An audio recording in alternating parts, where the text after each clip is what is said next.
बायका नेहमी कशाला घाबरत असतात, कोणाला घाबरत असतात?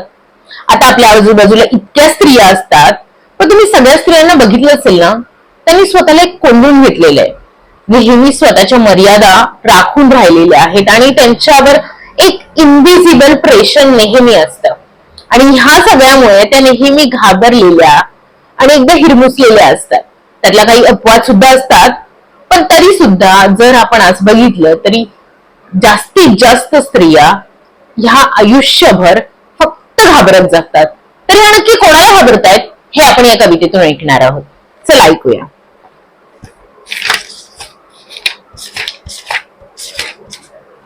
बाईपण. बाई घाबरते एकटं बिकटं राहायला, अंधाराला, लख्ख जगजगीत उजेडाला, अनोळखी व ओळखीच्याही परिसराला. बाई घाबरते दुपारच्या दारावरच्या बेलला, रात्रीच्या फोनला, न वाजलेल्या तारेला. बाई घाबरते सुंदर दिसण्याला, बाजूने जाणाऱ्या कोणत्याही पुरुषाला. बाई घाबरते सासूला, नवऱ्याला, मुलाला, पालीला, उंदराला, झुरळाला. बाई विखरून ठेवते तिचं बाई पण लाख गोष्टींमध्ये आणि जपत बसते पुन्हा तेच तेच, कुंकुवापासून ते गर्भाशयापर्यंतचे एवढे तेवढे तुकडे क्षमतांच्या फटी बुजवणारे. बाई घाबरते स्वतःच्या न कोंडून ठेवता येणाऱ्या मनाला, उधाणून उसळणाऱ्या देहाला, मेंदूच्या विचार करण्याच्या क्षमतेला. बाई घाबरते, तुम्हाला काय वाटतं कोणाला? बाई घाबरते अखेरपर्यंत स्वतःला.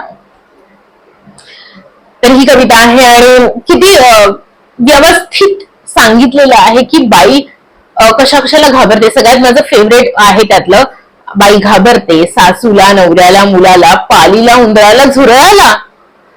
म्हणजे बाई ए टू झेड सगळ्या गोष्टींना फक्त घाबरत असते.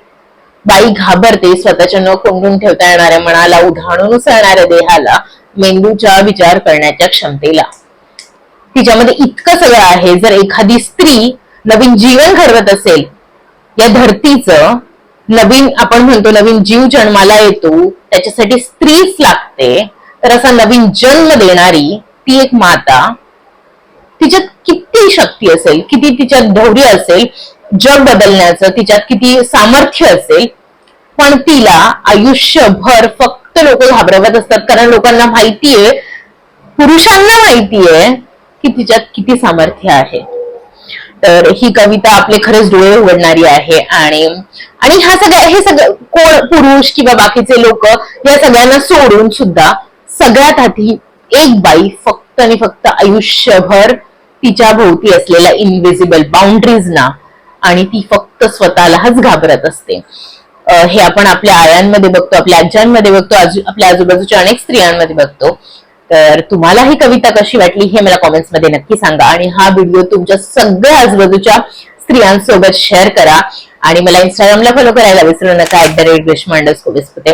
आणि प्लीज या चॅनलला सबस्क्राईब करा आणि धन्यवाद हा व्हिडिओ पाहिल्याबद्दल.